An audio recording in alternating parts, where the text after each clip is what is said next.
नमस्कार साथियों, बहुत बहुत स्वागत है आप सभी का मेरे YouTube चैनल देविश स्टडी पर। और आज हम करने वाले हैं विभिन्न हिंदी अखबारों से कुछ इम्पोर्टेंट जो खबरें हैं वही उनका एनालाइज करेंगे इस वीडियो के माध्यम से। तो देख लेते हैं क्या कुछ आज की जो अलग अलग अखबार हैं हिंदी में जो प्रकाशित होते हैं उनमें कौन से ऐसे आर्टिकल पब्लिश हुए हैं जो हमारे लिए इम्पोर्टेंट हो जाते हैं। तो चलिए स्टार्ट कर लेते हैं वीडियो को। उससे पहले अगर आपने चैनल को सब्सक्राइब नहीं किया है तो चैनल को सब्सक्राइब ज़रूर कर लीजिए और वीडियो को लाइक भी ज़रूर कर दीजिएगा। तो चलिए सबसे पहले बात कर लेते हैं आज के इतिहास की। आज की तारीख है 20 मई 2023 और 20 मई को इतिहास में आज के दिन में क्या क्या हुआ था तो इन सभी के बारे में हम बात करने वाले हैं। तो सबसे पहले बात कर लेते हैं 1293 में 20 मई 1293 में आज ही के दिन जो है जापान के कामाकुरा में आए भूकंप में 30,000 लोगों की जो है डेथ हो गई थी। उसके बाद 20 मई 1378 में बहमनी सुल्तान दाऊद शाह की हत्या कर दी गई थी। 20 मई 1421 को ही दिल्ली के पहले सैयद शासक खिजर खान की मौत हुई थी।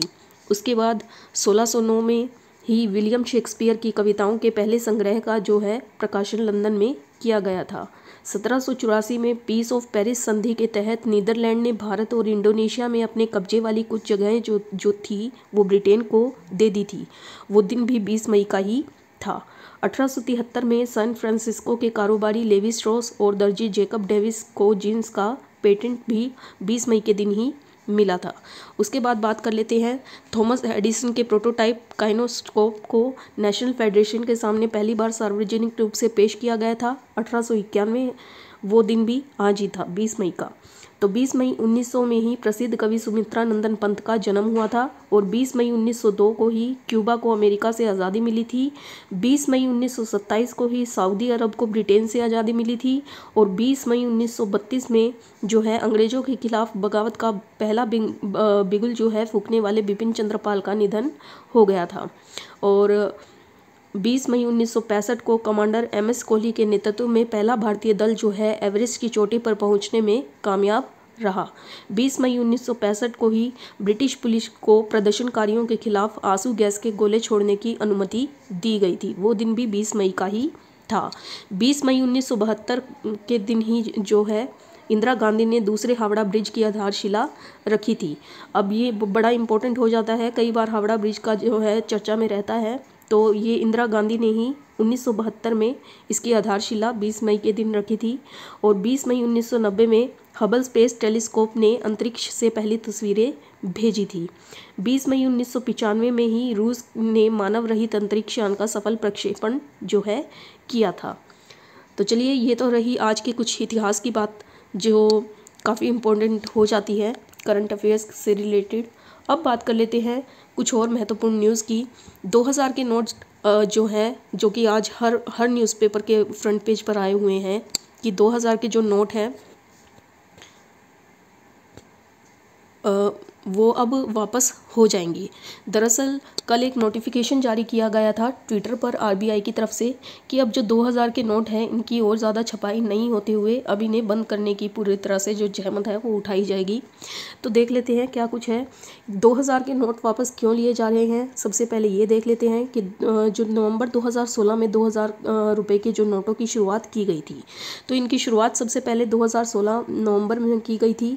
इनकी शुरुआत, इसका मकसद था कि 500 और 1000 के रुपए के जो नोट है वो वापस लेने के बाद अर्थव्यवस्था में करेंसी की ज़रूरत को तेज़ी से पूरा किया जा सके। क्योंकि आप सभी को पता ही होगा कि नोटबंदी की गई थी, उसके बाद में जो है नए नोट छपने स्टार्ट हो गए थे। 500 और 1000 के पुराने नोटों को बंद किया गया था। तो इनकी एकदम से जो अर्थव्यवस्था पर ये करेंसी की जो ज़रूरत थी इसको तेज़ी से पूरा किया जा सके, इसीलिए 2000 के जो नए नोट थे वो छापे गए थे।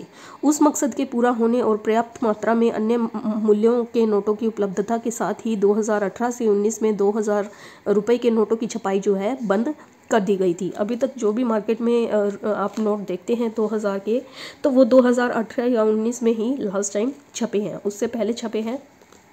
2000 के ज़्यादातर नोट मार्च 2017 से पहले ही जारी कर दिए गए थे और इन नोटों का जो अनुमानित जीवन काल है वो 4 से 5 साल ही था।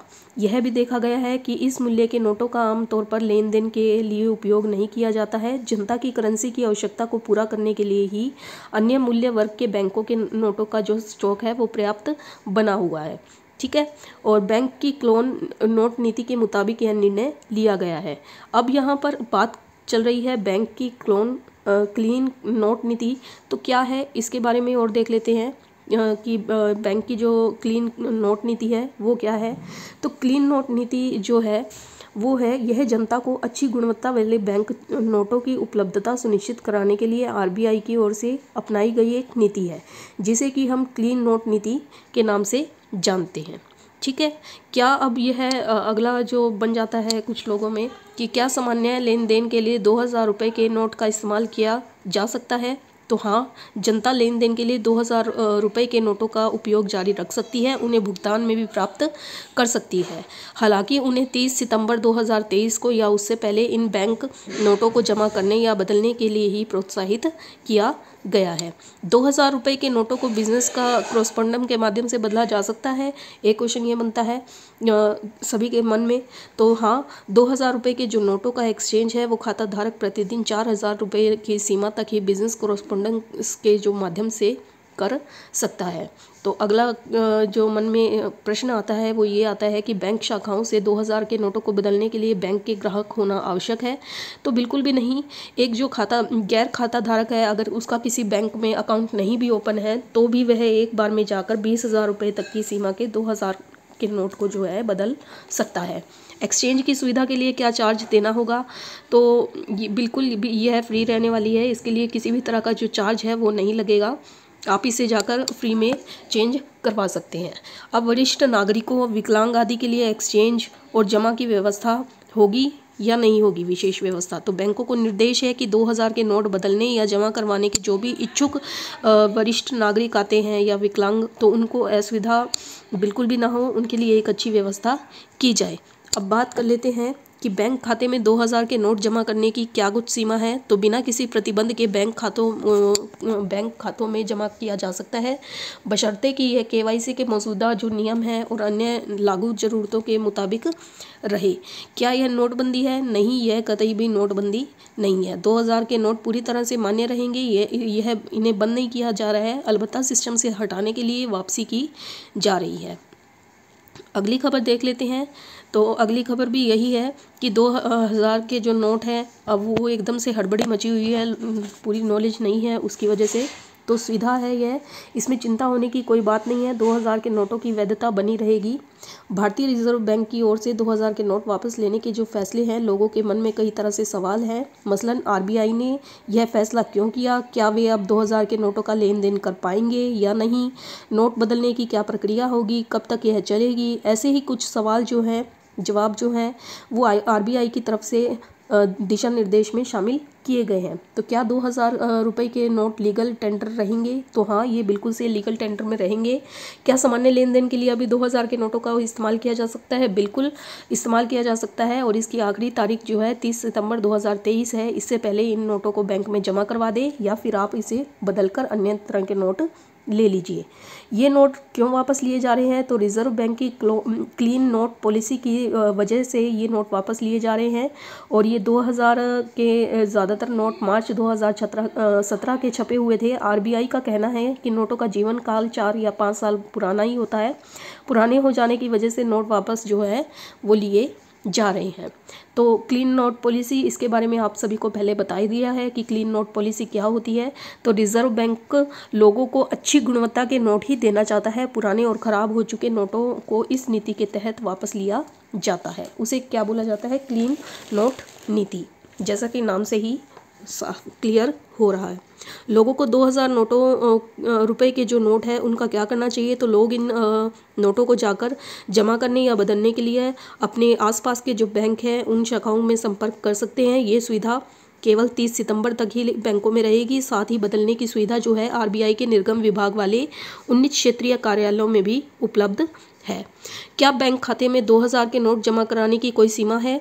तो बैंक के नियमानुसार किसी भी तरह के प्रतिबंध बिना ये जमा किए जा सकेंगे। इसके बाद क्या बैंक खाता धारक अपने बैंक की शाखाओं से ही 2000 रुपये के नोट बदल सकेगा? नहीं, ये किसी भी बैंक से बदले जा सकते हैं। अगर आपका उसमें अकाउंट है या नहीं तो भी आप इसे एक्सचेंज करवा सकते हैं। यदि किसी को व्यवसाय या दूसरी ज़रूरतों के लिए 20,000 से ज़्यादा की नकदी चाहिए तो वो क्या करेंगे? तो वे अपने बैंक खातों में बिना प्रतिबंध के 2000 रुपये के नोट जमा कर सकते हैं। बाद में जमा रकम से अपनी ज़रूरत के लिए कैश निकाल सकते हैं। क्या नोट बदलने की इस सुविधा के लिए कोई शुल्क देना होगा? तो नहीं, बिल्कुल भी किसी तरह का कोई चार्ज जो है वो नहीं रहने वाला है। और उसके बाद में क्या वरिष्ठ नागरिकों और दिव्यांगों को नोट बदलने की विशेष व्यवस्था रहेगी? तो बैंकों को बोल दिया गया है कि उनके लिए एक सुविधाजनक जो है माहौल क्रिएट किया जाए ताकि किसी भी तरह का उन्हें परेशानी ना हो। यदि कोई बैंक 2000 रुपये का नोट बदलने या जमा करने से मना कर दे तो क्या करें? तो ये बड़ी बात होती है कि शिकायत निवारण के लिए व्यक्ति पहले से संबंधित बैंक प्रबंधन यानी मैनेजमेंट से संपर्क कर सकता है।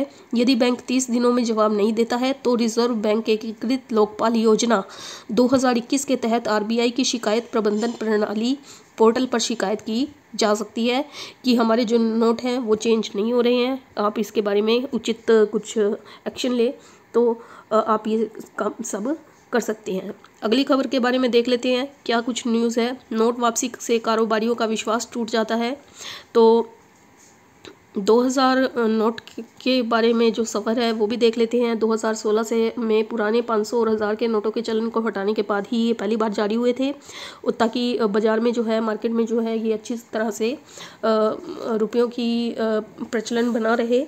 कहा जा रहा था कि 2000 रुपये के नोट का उपयोग कथित रूप से काला धन जमा करने और काला धन को सफ़ेद बनाने में किया जा रहा है। आरबीआई ने वित्त वर्ष 2018 से 19 से 2000 रुपये के नोट की छपाई बंद कर दी थी और 2000 रुपये के करीब 89% जो है नोट मार्च 2017 से ही पहले प्रकाशित किए गए हैं। और मार्च 2018 में चलन में मौजूद कुल नोट में 2000 के जो नोट हैं उनकी हिस्सेदारी 37% थी, जो कि 31 मार्च 2023 को घटकर केवल 10% ही रह गई है। अब देख लेते हैं कि भारतीय रिजर्व बैंक की ओर से 2000 रुपये के जो नोट हैं उनका जो प्रचलन है वो बंद हो चुका है। अब इसकी घोषणा हुई है कि तो छोटे मोटे जो कारोबारी हैं उस वर्ग में बड़ी चिंता पसरी हुई है। वहीं बड़े कारोबारियों ने भी इस कदम को देश की फॉर्मल इकोनॉमी के लिए अच्छा बताया है। एमएसएमई फिर बने बलि का बकरा। तो एसएमई चैम्बर ऑफ इंडिया के प्रेसिडेंट चंद्रकांत सालुंखे ने जब आरबीआई से इस कदम के असर के बारे में पूछा गया तो उन्होंने रोष के साथ कहा कि सरकार को अपने लोगों पर विश्वास नहीं है, पहले नोटबंदी की और 2000 के नोट पर फैसला ले लिया। सालुंखे कहते हैं कि ऐसा लग रहा है कि इंडस्ट्री और बिजनेस में छोटे कारोबारियों की परेशानियों का कोई अंत ही नहीं है।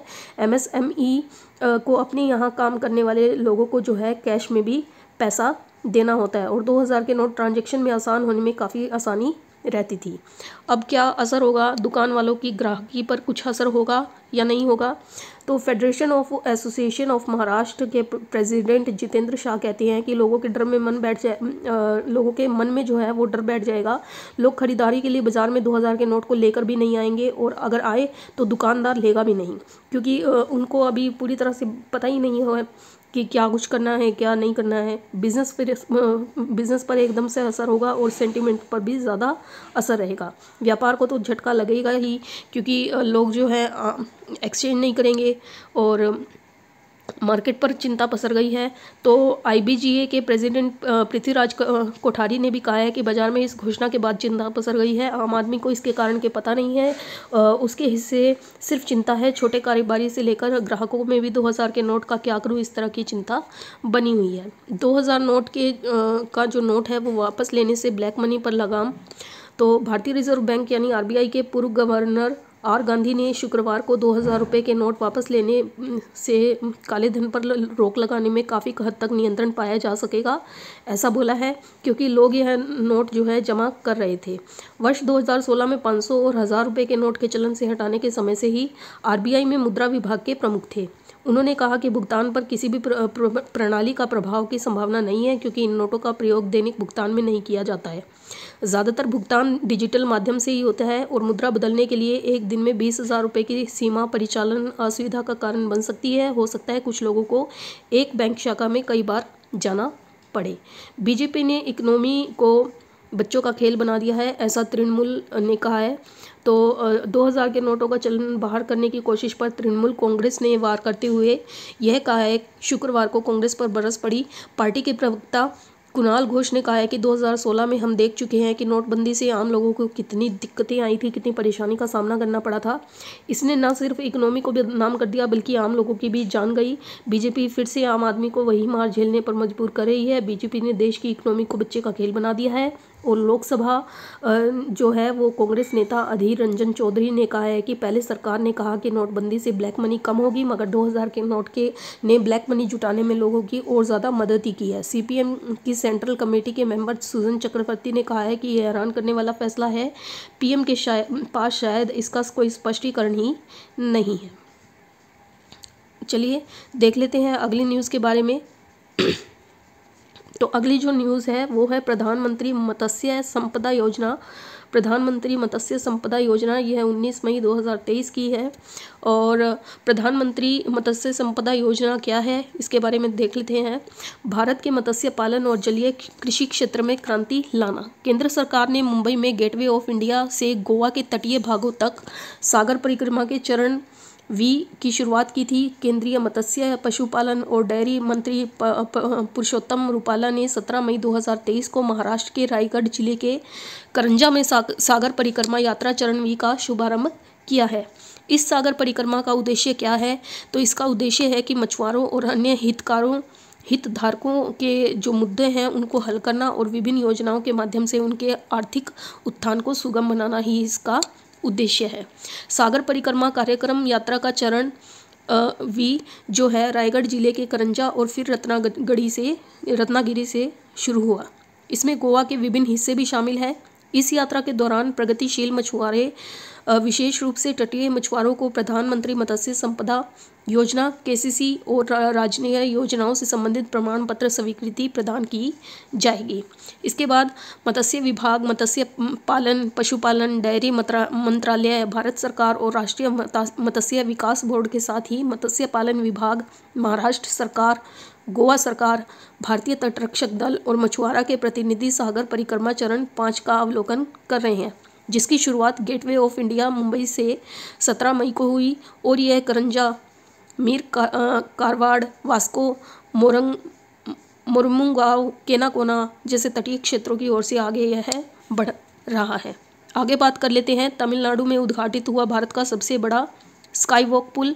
तो बड़ी इंपॉर्टेंट जो है करंट अफेयर न्यूज़ बन जाती है कि भारत के एक महत्वपूर्ण स्काई वॉक पुल का उद्घाटन हाल ही में किया गया है। इस पुल की जो लंबाई है 570 मीटर है और चौड़ाई जो है 4.2 मीटर रखी गई है। तमिलनाडु के मुख्यमंत्री एम.के. स्टालिन ने के द्वारा ही इस स्काई वॉक पुल का औपचारिक उद्घाटन किया है। और यह जो स्काई वॉक पुल है ये मांबल रेलवे स्टेशन और टी नगर बस टर्मिनल के बीच एक महत्वपूर्ण कनेक्शन के रूप में कार्य करता है। यह परियोजना पैदल यात्रियों की आवाजाही को सुविधाजनक बनाने के उद्देश्य से एक बड़ी मल्टी मॉडल पहल का हिस्सा है। इसके बाद देख लेते हैं विश्व एड्स वैक्सीन दिवस 2023 18 मई। विश्व एड्स वैक्सीन दिवस 18 मई को विश्व एड्स वैक्सीन दिवस के रूप में मान्यता प्राप्त है। एक ऐसा अवसर जो लाइलाज बीमारी के लिए टीका बनाने के महत्व पर जोर देता है। यह दिन जिसे HIV वैक्सीन लगवाना जागरूकता दिवस के रूप में भी जाना जाता है, न केवल जागरूकता बढ़ाता है बल्कि समर्पित वैज्ञानिकों और शोधकर्ताओं को भी श्रद्धांजलि देता है जो HIV या एड्स को रोकने के लिए एक टीका विकसित करने के लिए प्रतिबद्ध है। विश्व स्वास्थ्य संगठन के अनुसार HIV के परिणाम स्वरूप अब तक 40 मिलियन लोगों की जो है जान जा चुकी है HIV के कारण, और अभी यह संचरण विश्व स्तर पर है। कुछ देशों में नए मामले में वृद्धि देखी जा सकती है और HIV संक्रमण के इलाज की अनुपस्थिति के बावजूद उचित और कुशल उपचार और स्वास्थ्य देखभाल जीवन काल का काफ़ी विस्तार कर रही है और HIV के साथ रहने वाले व्यक्तियों की भलाई में भी सुधार कर सकती है। इसके बाद देख लेते हैं अगली खबर। फीफा विश्व कप 2026 के ऑफिशियली ब्रांड का अनावरण। तो फीफा विश्व कप ट्रॉफी जिसे कि वैश्विक रूप से सबसे प्रतिष्ठित और मान्यता प्राप्त खेल प्रतीक माना जाता है। अब फीफा विश्व कप 2026 के लिए आधिकारिक ब्रांड का प्रमुख हिस्सा रूप प्रकट किया गया है। एक अद्वितीय डिज़ाइन कॉन्सेप्ट के तहत इस ब्रांड में वास्तविक ट्रॉफी की एक छवि के साथ में संबंधित वर्ष को शामिल किया गया है, जिससे 2026 के संस्करण और भविष्य के सामरिक आयोजनों के लिए फीफा विश्व कप एल्बम का जो है आधार बनता है। अगली खबर देख लेते हैं। वाघशीर का टेस्ट समुद्र में चीन पर रहेगी नज़र। तो भारतीय नौसेना ने पनडुब्बी वाघशीर का समुद्र में टेस्ट जो है वो शुरू कर दिया है। 2024 की शुरुआत तक इसे नौसेना के बेड़े में शामिल किए जाने की उम्मीद है और प्रोजेक्ट 75 के तहत यह बनाई गई है। इसे बेड़े में शामिल करने के लिए हिंद प्रशांत क्षेत्र में नौसेना की युद्धक क्षमता बढ़ेगी और प्रोजेक्ट 75 के तहत ही देश में 6 पनडुब्बियों का निर्माण जो है शामिल है। इसमें से 5 पनडुब्बियों को पहले ही भारतीय नौसेना में शामिल किया जा चुका है, तो काफ़ी इम्पोर्टेंट हो जाता है। भारत हिंद महासागर में चीन के बढ़ते कदमों के बीच अपनी समुद्र क्षमताओं पर जोर दे रहा है। भारत भी अब इस मामले पर काफ़ी ध्यान दे रहा है। नौसेना का कहना है कि 24 महीने में प्रोजेक्ट 75 की 3 पनडुब्बियों की आपूर्ति की गई है। यह आत्मनिर्भर भारत की ओर बढ़ने का संकेत है। ठीक है, इसके बाद में अगली खबर देख लेते हैं। कश्मीर में G20 सम्मेलन, चीन और तुर्की नहीं होंगे इसमें शामिल। कश्मीर में होने वाले G20 के कार्यक्रम पाकिस्तान के 2 जिगरी दोस्त चीन और तुर्की इसमें हिस्सा नहीं लेंगे। माना जा रहा है कि G20 बैठक को छोड़ने का जो चीन का फैसला है उसके करीबी सहयोग पाकिस्तान की आपत्तियों पर आधारित है। तुर्की ने भी हाल ही में इस मुद्दे पर कश्मीर मुद्दे से निपटने के लिए भारत सरकार की आलोचना की है। बता दें कि भारत इस साल G20 की मेजबानी कर रहा है और इससे अलग अलग कार्यक्रम अलग अलग शहरों में आयोजित किए जाएंगे। इसी कड़ी में आयोजन में कश्मीर शामिल हो रहा था, जिसको लेकर पाकिस्तान की तरफ से आपत्ति जो है जताई गई है। अगली खबर देख लेते हैं। रक्षा उत्पादन पहली बार 1 लाख करोड़ के पार चला गया है।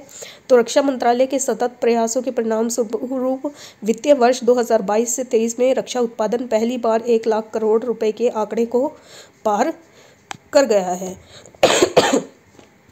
अभी रक्षा उत्पादन जो है प्रोडक्शन तो यह 1,06,800 करोड़ रुपए है और निजी रक्षा उद्योगों के आंकड़े प्राप्त होने के बाद इसके और अधिक होने की संभावना है।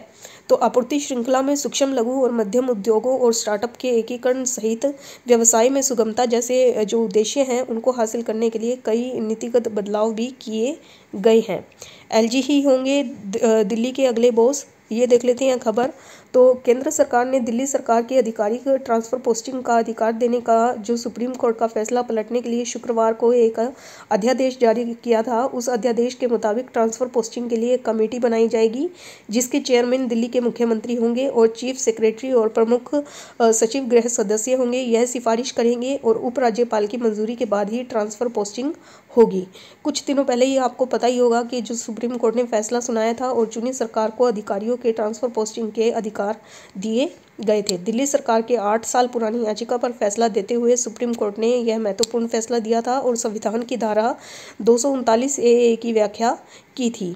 अब इसके जो ट्रांसफ़र पोस्टिंग की एक कमेटी बनाई जाएगी, जिसके की चेयरमैन दिल्ली के मुख्यमंत्री होंगे और चीफ सेक्रेटरी और प्रमुख सचिव गृह सदस्य होंगे। यह सिफारिश करेंगे और उपराज्यपाल की मंजूरी के बाद ही पोस्टिंग की जाएगी। दिल्ली के मुख्यमंत्री अरविंद केजरीवाल अध्यादेश के जरिए सुप्रीम कोर्ट का फैसला पलटे जाने की जताई थी आशंका, और फैसले बहुमत के आधार पर होगा और इस फैसले को जो है उपराज्यपाल के पास में भेजा जाएगा। उपराज्यपाल अपनी मंजूरी तभी देंगे, तभी अधिकारी का ट्रांसफ़र होगा और उससे पहले जो है अधिकारी का ट्रांसफ़र नहीं किया जा सकेगा। हो सकता है सुप्रीम कोर्ट इस अध्यादेश को निरस्त भी कर दे।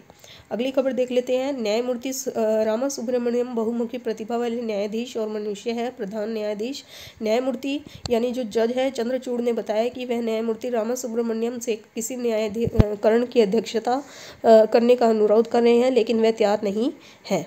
1983 में पंजीकरण करवाया। 31 जुलाई 2006 को जो है मद्रास उच्च न्यायालय के अतिरिक्त न्यायाधीश और 9 नवंबर 2009 को स्थायी न्यायाधीश के रूप में इन्हें नियुक्त किया गया था। अगली खबर देख लेते हैं, ब्रेन कैंसर के इलाज का नया रास्ता देगी यह स्टडी। तो कैलिफोर्निया यूनिवर्सिटी की जो सैन फ्रांसिस्को मेडिकल सेंटर के वैज्ञानिकों ने यह पता लगाया है कि जो कैंसर की कोशिकाएं हैं दिमाग की हेल्दी कोशिकाओं से संपर्क में आकर काफ़ी एक्टिव हो जाती है। इससे कभी कभी तो उसकी मौत भी हो जाती है। इस स्टडी से ब्रेन ट्यूमर के इलाज में बड़ा बदलाव जो है आ सकता है।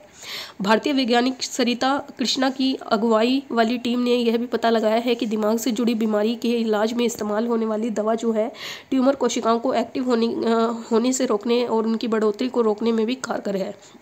यह स्टडी नेचर मैगजीन में छपी है और वैज्ञानिकों ने यह भी पता लगाया है कि दिमाग में जो हेल्दी कोशिकाएं और कैंसर युक्त कोशिकाओं के बीच में संपर्क को जो है ट्यूमर की बढ़ोतरी रोकने और उसको कम करने के लिए बदला जा सकता है। स्टडी में यह भी कहा गया है कि ये नतीजे जो है वो ग्लियाब्लास्टोमा से पीड़ित मरीजों के लिए ज़्यादा फायदेमंद है। यह ब्रेन कैंसर का सबसे घातक प्रकार है। अगली खबर देख लेते हैं, ड्रैगन कर रहा 5 देशों का चीन मध्य एशिया शिखर सम्मेलन। तो चीन के जो उत्तर पश्चिम शहर शियान में राष्ट्रपति शी जिनपिंग ने मध्य एशिया के 5 देशों के साथ पहली बार खास सम्मेलन आयोजित किया है और यह विश्व स्तर के 7 अमीर देशों के G7 सम्मेलन से ठीक एक दिन पहले शुरू हुआ है। और चीन के साथ सम्मेलन में मध्य एशिया के साथ 5 देश कजाकिस्तान, किर्गिस्तान, तजाकिस्तान, तुर्कमेनिस्तान और उज़्बेकिस्तान जो है वो शामिल है। जिनपिंग की यह जो पहल है कई नज़रिए से महत्वपूर्ण है। यह सारे मध्य एशियाई देश रूस के पिछले इलाके में हैं और जो अभी यूक्रेन से युद्ध में उलझा हुआ है। तो देखना रहेगा कि क्या कुछ खास रहने वाली है इस जो सम्मेलन होने वाला है ड्रैगन का और इसके पीछे क्या कुछ मकसद है। तो ये तो न्यूज़ के माध्यम से ही पता चलेगा। इसी तरह की आप अगर रेगुलर अपडेट चाहते हैं तो चैनल को प्लीज़ सब्सक्राइब ज़रूर कर लीजिएगा और वीडियो को लाइक भी ज़रूर कर दीजिएगा। आपको काफ़ी तरह के करंट अफेयर्स जो हैं इस चैनल पर देखने को मिल जाएंगे। मिलते हैं नेक्स्ट वीडियो में, तब तक के लिए धन्यवाद।